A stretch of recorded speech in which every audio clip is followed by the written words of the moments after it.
हर साल दशहरे पर जब रावण का पुतला जलता है तो आतिशबाजी और शोरगुल के बीच एक गहरी प्रतीकात्मकता छिपी होती है। ये केवल बुराई पर अच्छाई की जीत का उत्सव नहीं है, बल्कि हमें याद दिलाने वाला क्षण है कि अधर्म चाहे कितना ही शक्तिशाली क्यों न लगे, अंततः उसका विनाश निश्चित है। मगर पिछले कुछ वर्षों में एक नया नैरेटिव सामने आया है। कुछ लोग रावण को केवल सीता हरण तक सीमित कर ये कहने लगे हैं कि ये विद्वान, शिव भक्त और महान राजा था। यहाँ तक कि ये तर्क भी दिया जाता है कि उसने कभी सीता को बिना उनकी अनुमति के नहीं छुआ, मानो ये उसकी नैतिकता साबित करता हो। लेकिन सच्चाई इससे कहीं अधिक काली और भयावह है।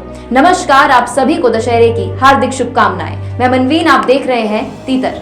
आपने लोगों को कहते हुए सुना होगा कि अरे रावण ने किया ही क्या था, बस एक गलती हो गई उससे जो उसने सीता का हरण कर लिया। उन लोगों को ये वीडियो जरूर भेजिएगा।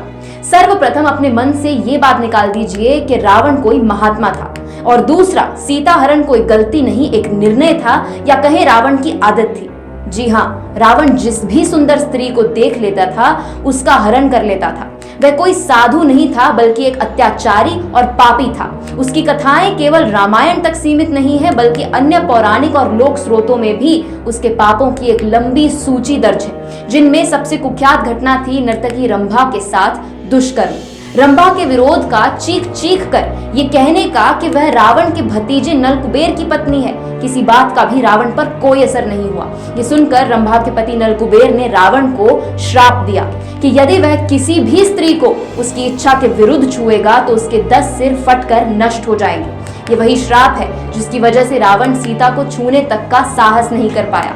ये किसी नैतिकता की वजह से नहीं था, बल्कि श्राप के डर से था। रावण सीता का सम्मान नहीं करता था, बल्कि श्राप के कारण विवश था। तो रावण रिस्पेक्टेड कंसेंट कहने वालों का मिथक यही नष्ट हो जाता है। यदि ये प्रमाण भी कम लगे तो वेदवती की कहानी भी जान लेते हैं। वेदवती एक तपस्विनी कन्या थी जिनका संकल्प था कि वे विष्णु भगवान को ही पति के रूप में स्वीकारेंगी। जब रावण ने उन्हें तपस्या में लीन देखा तो मोहित होकर विवाह का प्रस्ताव रखा। वेदवती ने दृढ़ता से इनकार कर दिया और कहा कि उनका जीवन केवल विष्णु को समर्पित है। लेकिन रावण ने उनके व्रत और सम्मान को अपमानित किया, यहाँ तक कि उनके बाल पकड़ लिए। वेदवती ने उसका हाथ झटक दिया और कहा, हे दुष्ट, मैं तेरे पाप को और सहन नहीं कर सकती। मैं इसी क्षण अग्नि को समर्पित होती हूँ, परंतु जन्म जन्मांतर में तेरा संहार करने वाली बनकर लौटूंगी। कथाओं के अनुसार वेदवती ने अग्नि में प्रवेश किया और बाद में जनक पुत्री सीता के रूप में जन्म लिया। यानी रावण की मृत्यु का बीज उसने स्वयं अपने दुष्कर्मों से बोया था। पौराणिक व्याख्याओं के अनुसार उसके 10 सिर 10 दोषों का प्रतीक थे: काम, क्रोध, लोभ, मोह, मद, ईर्ष्या, अहंकार, असत्य, अविद्या और अहित। जब प्रभु श्री राम ने रावण को युद्ध में हराया तो ये केवल शारीरिक जीत नहीं थी, बल्कि इन अवगुणों पर विजय का संदेश था। ये सही है कि रावण बड़ा विद्वान था, वह चारों वेदों का ज्ञाता था, शिव का महान भक्त था और एक शक्तिशाली तांत्रिक भी।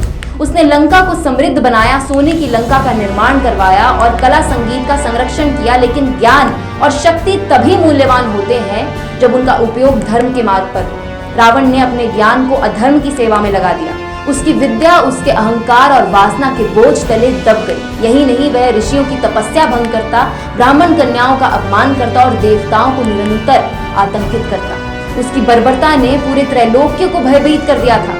इस दशहरे पर हमें याद रखना चाहिए कि रावण के पास अपार ज्ञान और शक्ति थी, लेकिन ज्ञान अगर लोभ, काम और अहंकार के अधीन हो जाए तो वह विनाश का कारण बनता है। रावण विद्वान था, लेकिन संत नहीं। उसका पुतला जलाना केवल राम की जीत का उत्सव नहीं है, बल्कि हर इंसान के भीतर छुपी उन 10 बुराइयों को नष्ट करने की प्रेरणा है।